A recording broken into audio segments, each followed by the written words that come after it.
Hello, today's Bible study comes from Romans chapter 2, verses 25 through 29, and reads as follows. Circumcision has value if you observe the law, but if you break the law, you have become as though you had not been circumcised. So then, if those who are not circumcised keep the law's requirements, will they not be regarded as though they were circumcised? The only one who is not circumcised physically and yet obeys the law will condemn you who, even though you have the written code and circumcision, are a lawbreaker. A person is not a Jew who is only outwardly, nor is circumcision merely outward and physical. No, a person is a Jew who is one inwardly, and circumcision is circumcision of the heart by the Spirit, not by the written code. Such a person's praise is not from other people, but from God. Paul starts to touch on some old values here. He speaks of circumcision, um, and he tells you, yeah, circumcision is profitable for you if you keep the law. Um, and Paul understands that they might go against him and say that their salvation is because of Abraham, and you can say that. And this was proven by circumcision in the Old Testament. But then, what the heck? Paul answers that it makes no difference for justification. For justification, that circumcision makes no difference if it's just physical, because this is a physical thing they're talking about. See, they believed that circumcision guaranteed them this salvation, and it didn't. No, it didn't. In the world to come, you might be punished, but not lost. But even with this, see, the circumcision doesn't save anyone. Back with the Egyptians, it didn't save anyone. But it did show that they were followers of God, one, the true God, Abraham's God. And even Ishmael was circumcised, but he wasn't a son of the covenant. And you can think about that with circumcision or baptism. Yes, you can see the outward physical thing, but you got to change. See, if the outside shows circumcision, baptism, but the inside doesn't change, it makes no difference. And Paul is saying these things to him. You know, the law of Moses taught you some things like that, but it tells you that your heart was supposed to be what was circumcised, and you were supposed to change. And you can see that back in what was it? I want to say Exodus or Deuteronomy. I don't have it up in front of me. I'm sorry, but you can see where he says that.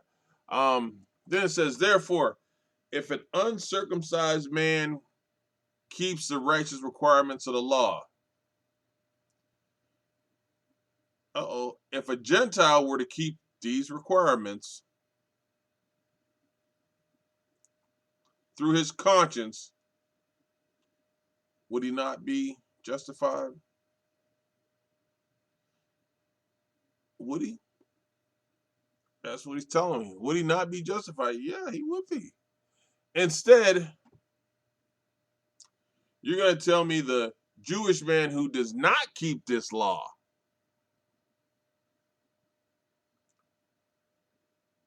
is. What Paul is saying is you can have the law, you can have the rituals, you can have the ceremony, it isn't enough. It won't be enough. God has a requirement of righteousness. You have to have an inward change. Your heart has to be circumcised. You have to be baptized inwardly. And matter of fact, here you come. And will not the physically uncircumcised, if he fulfills the law, judge you, who, even with your written code and circumcision, are a transgressor of the law?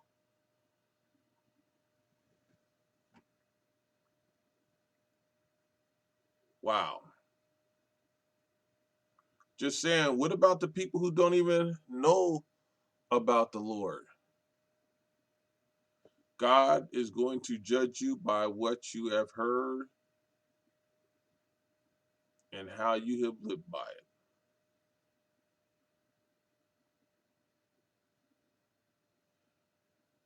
And please know nobody has lived perfectly.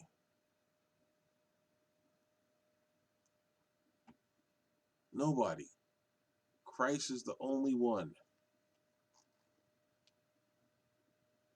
And you won't find anybody on the planet who hasn't heard of the Lord because his word has been moving.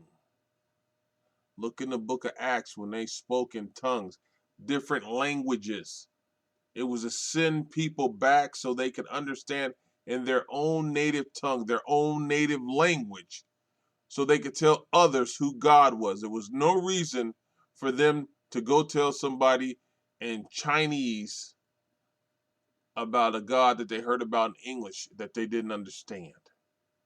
They had to understand it in Chinese so they could go speak to them in an understanding language for both them to share it and for those to receive it. Whose praise is not from men but from God. Hey, I don't care how good you look. I don't care how many pedestals people put us on. The only one that really can give us praise and know us is God. Man can lift you up and not know a thing about you. We've done it before numerous times. We got idols and heroes and all that other stuff, but we don't know them. We don't know them like the Lord does. Don't put anybody on a pedestal. Don't praise anybody like that. All praises go to the Father. And even if you do it, this won't earn us praise from God.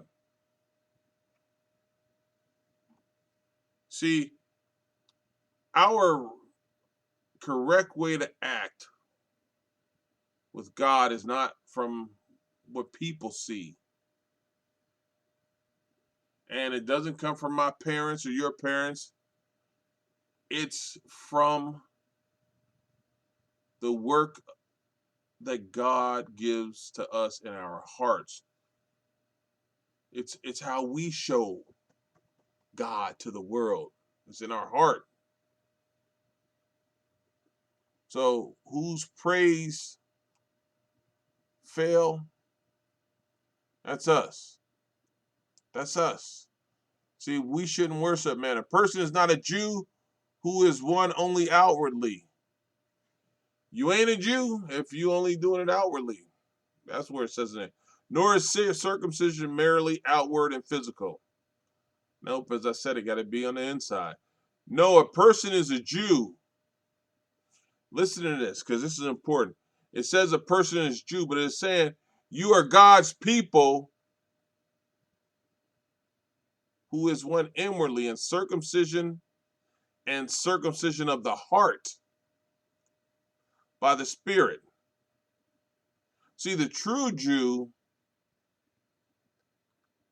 is following the Lord's word and is circumcised of the heart and by the Spirit, and not by any of these codes that were written. See, that's what you get from man, and he lift you up and put you here and there, and you wear this attire, and they think you're higher and mighty, and all these other things. But we can dress up and still smell foul. We can still say great big words and still be foul. We got to let God do his part. And we show it from the inside out, not from the outside in. Amen.